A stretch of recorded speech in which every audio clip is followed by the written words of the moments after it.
Hello mga ka-vibes! Welcome back sa aking channel!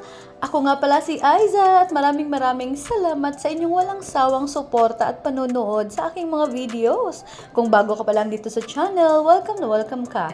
Sana ay mag-enjoy ka sa ating vlog. At sa mga nanonood dyan, comment naman kayo kung saan nakakarating tong videos ko at para ma-shoutout naman kayo sa susunod na videos.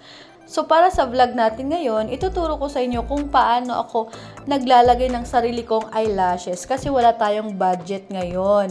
So, kung gusto ninyong magkaroon ng mas maganda, mas defined, at mas expressive na mga mata na hindi na kailangan magbayad sa iba, samahan nyo ako sa video na ito.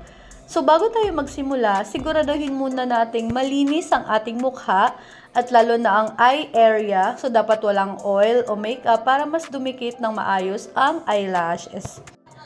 Unang-una, susukatin ko muna ang eyelashes sa mata ko. So, kapag masyadong mahaba, puputulin ko ng kaunti ang dulo para eksaktong kasya at mas natural ang magiging itsura.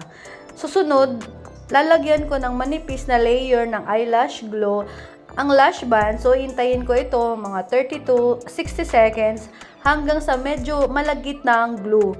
So, mas madali kasi itong idikit kapag tacky na ang pandikit.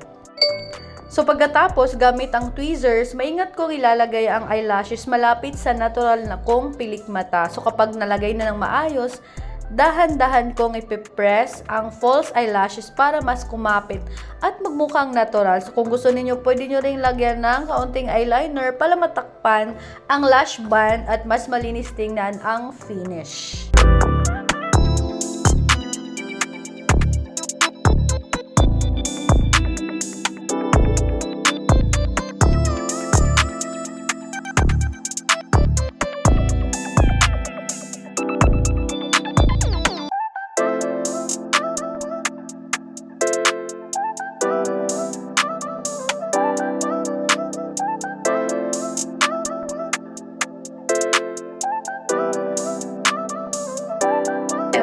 Seringa no beat.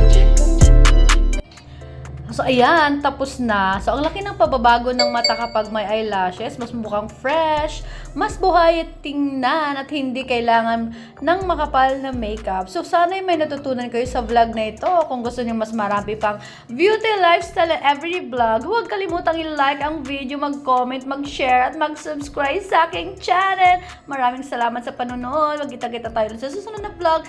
Thank you!